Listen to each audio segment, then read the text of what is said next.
بسم اللہ الرحمن الرحیم۔ شب برات کے وہ وظائف جن کو پڑھنے والوں کے دل کی مرادیں پوری ہو جائیں گی۔ ماہ رمضان کے علاوہ اسلام میں ماہ شعبان کے روزوں کی بڑی فضیلت اس بات کی گواہی دیتی ہے کہ شعبان کا مہینہ عبادت اور نجات کا مہینہ ہے۔ حضور نبی اکرم صلی اللہ علیہ وآلہ وسلم ماہ شعبان میں رمضان کے علاوہ باقی تمام مہینوں سے بڑھ کر عبادت کرتے تھے، لہٰذا شب برات دوسری راتوں کی نسبت عبادت کی زیادہ مستحق ہے۔ حضرت عبداللہ بن عمر رضی اللہ تعالی عنہ فرماتے ہیں کہ 5 راتیں ایسی ہیں جن میں دعا رد نہیں کی جاتی: جمعہ کی رات، رجب کی پہلی رات، شعبان کی 15ویں رات، دونوں عیدوں کی راتیں۔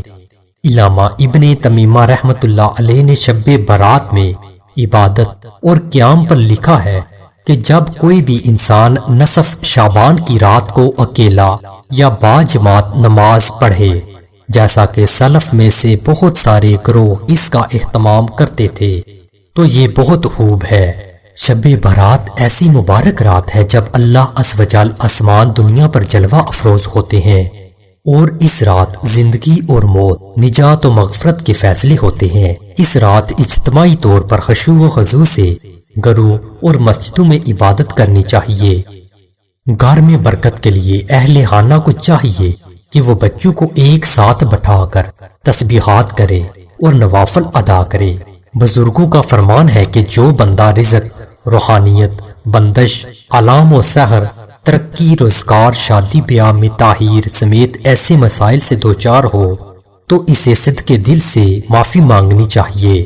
آیت کریمہ اور تیسرے کلمے کے علاوہ سورہ فاتحہ، سورہ ملک، سورہ یاسین کی پڑھائی کا بطور خاص اہتمام کرے۔ نماز تہجد ادا کرنے کے بعد سربا سجود ہو کر استغفر اللہ کثرت سے پڑھے۔ دست دعا اٹھا کر آنسو سے تطہیر قلب کرے اور امید رکھے کہ اس رات اللہ کریم اس پر اپنی رحمت کا نزول فرمائیں گے، دل کی مرادیں پوری ہوں گی۔